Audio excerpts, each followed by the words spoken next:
अली ने खिड़की से बाहर झांका तो गांव की औरतें दरख्तों पर उल्टी लटकी हुई थीं। उनके बाल जमीन को छू रहे थे। रात बारिश तेज थी और हवा में एक सर्द खामोशी छाई हुई थी। अली अपने सफर के दौरान रास्ता भटक गया था। मोबाइल की बैटरी खत्म हो चुकी थी और आसपास सिर्फ सुनसान सड़कें थीं। दूर एक मध्यम रोशनी नजर आई। अली ने सोचा शायद वो कोई गांव हो जहां वो रात गुजार सके। जैसे ही वो गांव के करीब पहुंचा, उसे एक अजीब सा एहसास हुआ। हर तरफ सिर्फ औरतें थीं, सब हद से ज्यादा खूबसूरत, मगर उनकी मुस्कुराहट और आंखों में कुछ अजीब सा था।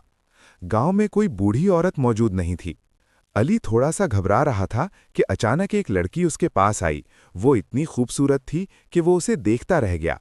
फिर अली ने उसे बताया कि वो रास्ता भटक गया है और रात में रास्ता तलाश करना मुश्किल है, तो रात रुकने के लिए उसे जगह चाहिए। लड़की ने उसे वहां से फौरन चलने को कहा और उसे अपने साथ घर ले आई। घर पर सिर्फ उसकी माँ थी। माँ ने अली को रहने की इजाज़त दे दी। लड़की ने उसे कमरा दिखाया और बोली, रात को यहाँ से बाहर निकलना खतरनाक है, अपने कमरे से बाहर ना देखना। अली थोड़ा सा हिचकिचाया, मगर वो लड़की मुस्कुराते हुए बोली, तुम्हें कुछ नहीं होगा, मैं तुम्हारी मदद करूंगी। रात के तकरीबन 12 बजे बाहर से अजीब आवाजें आने लगीं। अली ने खिड़की से बाहर झांका और उसकी सांस रुक गई। गांव की औरतें दरख्तों पर उल्टी लटकी हुई थीं। उनके बाल जमीन को छू रहे थे। आंखें सुर्ख और मुस्कुराहटें इंसानों जैसी नहीं थीं। दिल जोर से धड़कने लगा। अली पीछे हटना चाह रहा था, मगर कदम जमीन से जकड़े हुए लग रहे थे। इसी दौरान वो लड़की कमरे में दाखिल हुई। उसकी आंखों में खौफ था। अली ने उससे पूछा, ये सब क्या है? तो लड़की ने बताया, ये चुड़ैलों का गांव है, यहां से तुम नहीं बच सकते। अली के कानों में उसके अल्फाज गूंजने लगे। अली के जिस्म में जैसे जान ही न रही हो। उसने पीछे हटने की कोशिश की, मगर उसकी टांगें कांप रही थीं। तो तुम भी? अली के मुंह से बमुश्किल अल्फाज निकले। लड़की ने नजरें झुका लीं। मैं भी इसी गांव की हूं, मगर मैं इंसानों की दुनिया देख चुकी हूं। अचानक बाहर से जोरदार चीखें आने लगीं। दरख्तों पर लटकी औरतें अब जमीन पर उतर चुकी थीं।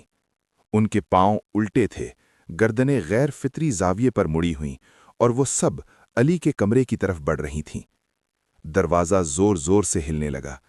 लड़की ने घबरा कर कहा, वो तुम्हारी खुशबू सूंघ चुकी हैं, अब ये दरवाज़ा ज्यादा देर नहीं ठहर सकेगा। अली का दिल जैसे सीना फाड़ कर बाहर आना चाह रहा हो।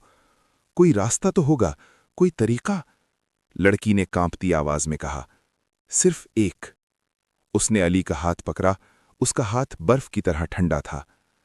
अगर तुम मेरी बात मानो तो शायद शायद सुबह होने तक जिंदा रह सको।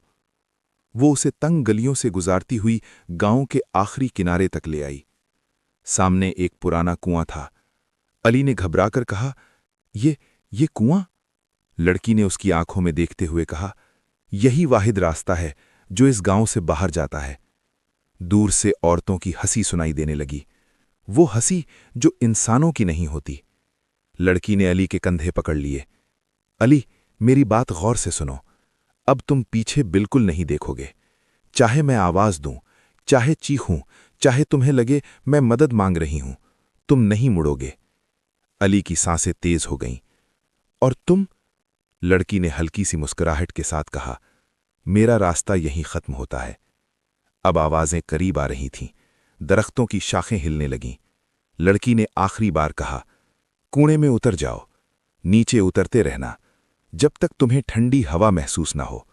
वो तुम्हें इस गांव से बाहर ले जाएगी।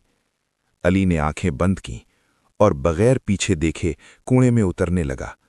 उसी लम्हे उसने अपना नाम सुना, अली। आवाज बिल्कुल उसी लड़की की थी। उसका दिल चाहा पलट कर देख ले, मगर उसने दांत भींच लिए। आवाजें बदलने लगीं। अली, रुक जाओ, ऊपर आ जाओ, हम तुम्हें छोड़ देंगी। अली उतरता रहा। हाथ फिसलते रहे, सांस रुकती रही।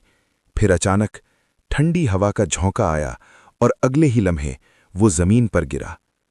जब उसने आंखें खोलें तो वो सुनसान सड़क पर पड़ा था, वही सड़क जहां से वो रास्ता भटका था। पीछे मुड़ा तो ना कोई गांव था, ना कुआं, ना दरख्त। सिर्फ एक चीज थी, اس کی ہتھیلی پر لمبے ناخنوں کے نشان۔ علی بچ گیا، مگر محبت ہار گئی۔